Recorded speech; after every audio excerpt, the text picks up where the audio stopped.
Yeah, this might be a long-winded answer, but I do think it's important to bring context around this because sustainability, especially in fashion, is such a widely used term that gets thrown around so easily.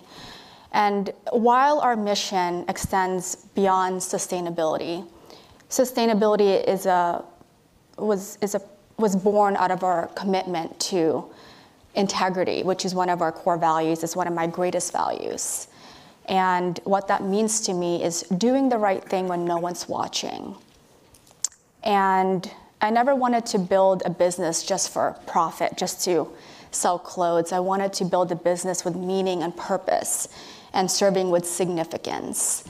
And so I'll tell you one story that sort of led us down this path of sustainability and specifically being a conscious brand.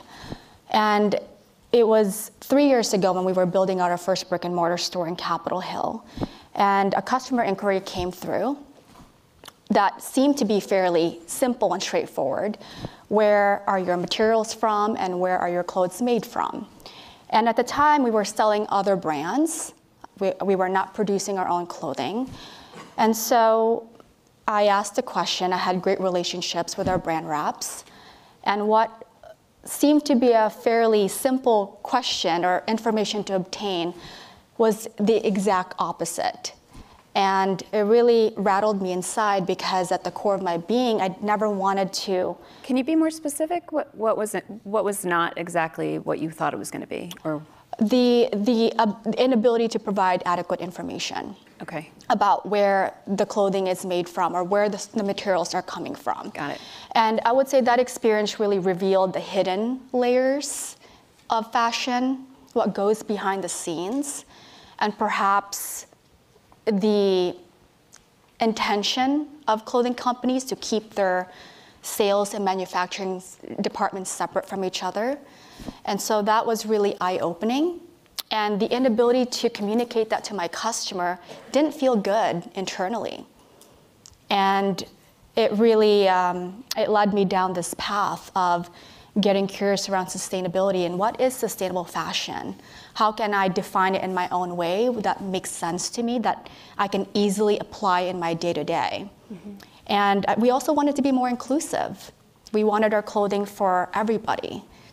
And so it led me down the path of investing in our own development and the production of our own clothing, our in-house clothing line at Bitter Grace, which has been certainly a journey, because that started in 2021, so it's only been a couple of years. It's been a journey of learning opportunities, challenging constraints, and what I've learned is that there is this complex global ecosystem that far extends a clothing company that involves so many key stakeholders, from fabric mills to dye houses, that have been conditioned to operate a business model that perpetuates this overconsumption, that is volume-based, that is that drives every consumer behavior pretty much.